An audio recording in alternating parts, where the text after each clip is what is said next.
Hey everybody, Lori Sechrist here with Petite Paws Pet Hotel, and today I'm coming to you from inside my home. I want to give you guys some great tips today for setting your pet up for success, which is generally a very scary day for pets. July 4th is the #1 day out of a year when more pets than any go missing. And that's not a coincidence, that is because of fireworks, and dogs are terrified of them. So I wanted to hop on here today and give you guys some great pointers of things that you could do inside your home and throughout the day to set your pet up for success for fireworks this evening. Let's get started.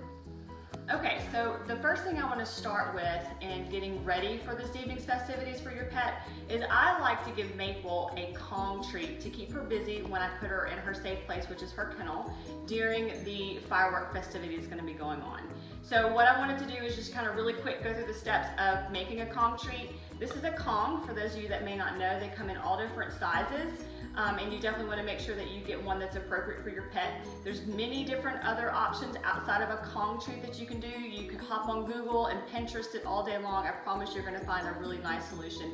This is just what I like to do for Maple. So what I've decided to do for her today is this is already blended up. This is bananas, blueberries, and strawberries, which she is a big fan of. I've got a little bit of her dry kibble, and then of course some peanut butter to top it off with. So to get started, I'm just going to put some of her dry kibble in the bottom of the Kong. This just kind of helps binds everything at the bottom. It'll allow the liquid that I pour in here in just a minute not to go through the bottom. And two, it's something that we know that she's going to eat, so that's a great option to add. The second thing I'm going to do is I'm going to start scooping out. I'm actually just going to pour it. I'm going to pour in our fresh fruit mixture, which like I said earlier is just ripe banana, and it's got fresh strawberries and blueberries, and I'm going to fill it up all the way almost to the top. And then as soon as I get as much in there that I would like, I'm going to set this to the side, and I am going to finish it off with a dollop of peanut butter. And this peanut butter is xylitol free, which is extremely important. And what dog doesn't like peanut butter? So this is a great way to entice and get them started with their yummy treat. And then I'm simply going to place this in the freezer, and it's going to be ready to go for this evening. Okay, so now that we've got our frozen treat in the freezer and getting ready for this evening, the next thing I want to make sure is that Maple, who always has on her collar with a tag, but this is a really important step that you don't want to miss today. You want to make sure that if for whatever reason you remove your pet's collar, that right now you go get your pet's collar and you make sure that it has a current ID tag and information on it that should have your pet's name, the owner name, and a current phone number where you can be reached. This is really an important thing. And you also want to make sure that the collar is sized properly so that when you place it on your pet, that it's not at risk of slipping off. Maple, come here. So Maple, hers is a nice buckle collar, and one way that you can make sure that it is placed on her correctly is if you can take 2 fingers. You want to make sure that you can get 2 fingers in between, and you know it's not too tight, but I can also make sure that it's not going to slip off her head. So very important that they already have on their collar with an ID tag. The other piece of equipment that you're going to want to go ahead and get ready is going to be a leash.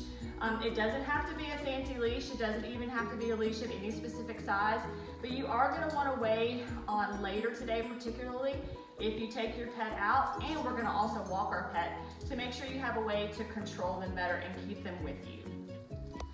Okay, so now that we've made sure that our pet has all the equipment that they need, now we're going to plan accordingly throughout the day, and we want to make sure that our pet gets plenty of exercise during the day.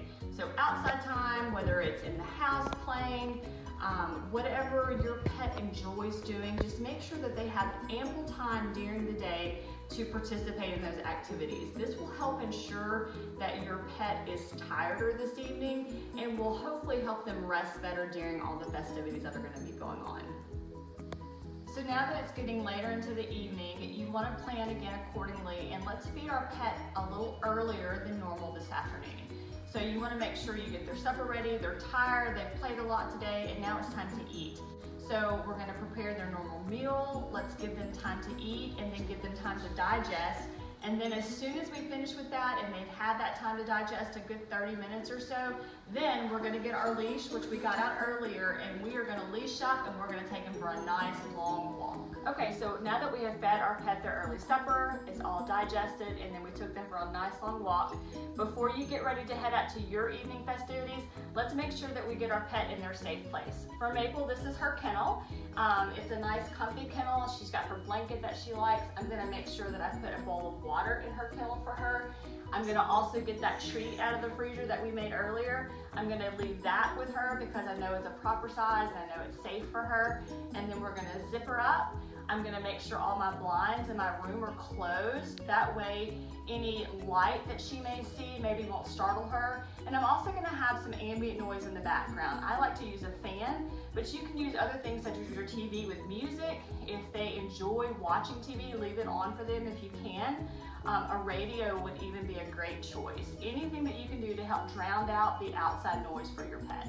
Okay, so when you return home from your firework festivities or 4th of July celebration, the first thing you're going to want to make sure you do is to check on your pet and make sure all is still okay. Of course, your pet's going to be really excited to see you, and I'm sure they're going to need to go outside for one last round.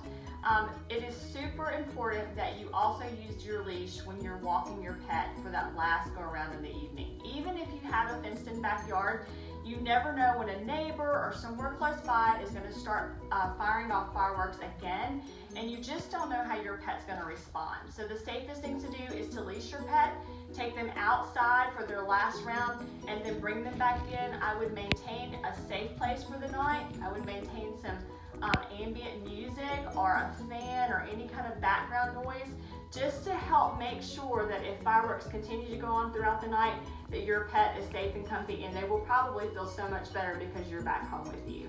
I hope this has been great information for you guys on what to do and how to help your pet succeed this evening.